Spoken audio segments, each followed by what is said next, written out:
First reason ఏంటంటే because he was not safe. Okay, because he was not safe. First వెంటనే గుర్తొచ్చేది ఏంటంటే తను క్రిస్టియన్ కాదు కాబట్టి we don't do this. Second thing ఏంటంటే we don't know who you are, మీరు ఎవరో మాకు తెలియదు. ఇంకొంచెం ఇంకా కొద్దిగా దగ్గరికి వెళ్ళి ఇంకో విషయం ఏంటంటే you don't belong to our church at all. So these are the some of the ఎలాంటి బ్యారియర్స్ అంటే నేను ఆలోచిస్తున్నాను.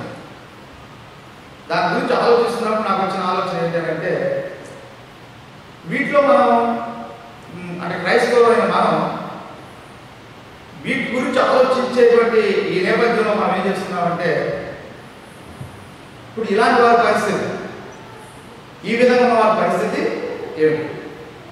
ఒక నాన్ క్రిస్టియన్ వస్తే can be accept your church, వారిని యాక్సెప్ట్ చేయొచ్చా, వారిని మాట్లాడచ్చా, వారికి ఇది చేయొచ్చా, మనది చేయొచ్చా అని నేను అనుకుంటున్నాను. ఒకవేళ దేవుని యొక్క సంకల్పం, ఒకవేళ దేవుని యొక్క సంకల్పం అందరూ రక్షణ పొందడం దేవుని యొక్క ఉద్దేశం అయితే, అందరూ దేవుని దగ్గరికి రావడం దేవుని యొక్క ఉద్దేశం అయితే, అందరినీ చేర్చుకుని ఆదరించడం దేవుని యొక్క ఉద్దేశం అయితే తప్పనిసరిగా మన ఉద్దేశం అయి ఉండాలి. అంటే ఈ రిస్ట్రిక్షన్స్ అన్నీ కూడా ఏం చేస్తున్నాయంటే అంటే చాలా మంది రక్షణలోకి రాకుండా దేవుడి నుంచి దూరం చేస్తున్నాయి. Of course we may think that we can't help it, this is the structure, this is the way it is. పరిస్థితుల్లో ఉన్నాయో మనం ఏం చేయలేమని అనవచ్చు, కానీ but we must think about it. ఒక హిందూ బ్యాక్గ్రౌండ్ నుంచి వచ్చి ఒకప్పుడు మా పరిస్థితి ఎలా ఉంది, మరి మా కుటుంబ పరిస్థితి ఎలా ఉన్నప్పుడు ఎవరు మమ్మల్ని ఆదరించలేదు అని అంటే నేనేమడుగుతున్నానంటే అది మీ యొక్క థింకింగ్ని ప్రమోట్ చేస్తుందా? సో ఎందుకు ఇలా చేస్తున్నాము, ఎందుకు ఇలాంటి మరి ఆధారం లేనటువంటి వారిని వెళ్ళిపోమని ఎందుకు మనం చెప్తున్నాం? ప్రభువు అందరినీ రమ్మని పిలిచాడు కదా, అందరినీ రమ్మని అడిగాడు కదా. So what can you do about this? ఈ విషయంలో మనం ఏం చేయగలం? కొంచెం ఆలోచన చేయడం అనేది చాలా అవసరం. ఈ విధంగా ఎంతమంది డిసప్పాయింట్ అయిపోతున్నారు, ఎంతమంది దూరం వెళ్ళిపోతున్నారు. అవును, నా దగ్గరికి పెళ్లిళ్ళు చేయమని, ఫ్యూనరల్ చేయమని వచ్చినటువంటి వాళ్ళు ఉన్నారు. Who I do not know that, నాకు వాళ్ళు తెలియదు, ఎవరు తెలియదు. వచ్చిన చేయవలసి వచ్చింది.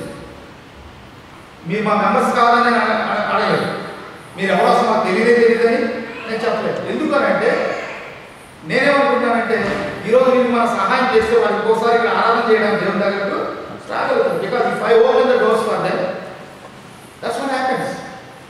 That's what happens. మా ప్రాంతంలో ఒక సంఘానికి చెందినటువంటి ఒక యవనస్తులు మ్యారేజ్ చేసుకోవడానికి వేరే మతం వచ్చి మ్యారేజ్ చేసుకోవడానికి వాళ్ళిద్దరు ఇష్టపడ్డారు, చేసుకోవడానికి సిద్ధమైపోయారు, ఏమైనా చేసుకోవడానికి సిద్ధపడిపోయారు. వాళ్ళ చర్చ ఏమంటే no, you cannot enter into this church, you have nothing to do with you. Then I said come here, నాకు సంఘంలో నేను మ్యారేజ్ చేశాను. మ్యారేజ్ చేసిన తర్వాత then Hindu boy is not coming to church. ఆ మ్యారేజ్కి ఏ సంఘం అయితే మేము మ్యారేజ్ చేయమని రోజు చేశారో, మీరు వెళ్ళిపోండి అని చెప్పారో వాళ్ళు అటెండ్ అయ్యారు. మ్యారేజ్ నేను చేస్తున్నానని తెలిసి మా చర్చకి వచ్చారు.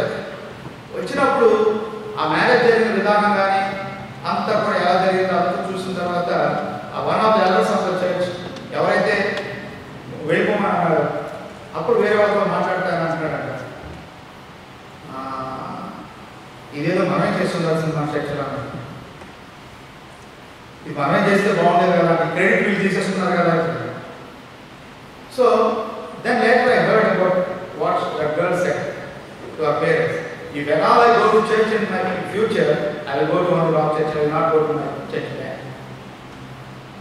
సంఘానికి తిరిగి ఎప్పటికీ నేను ఏం జరిగింది అక్కడ అంటే ఇది చాలా డిసిషన్ తీసుకోవడం చాలా కష్టమైన విషయాలు. కానీ ఒకవేళ మనం తీసుకున్న డిసిషన్ ద్వారా ఒక ఆత్మ వెళ్ళిపోతుందేమో, ఒకటి మనం దూరంగా పంపిస్తున్నామేమో, లేకపోతే ఒకరికి మనం సహాయం చేయలేకపోతే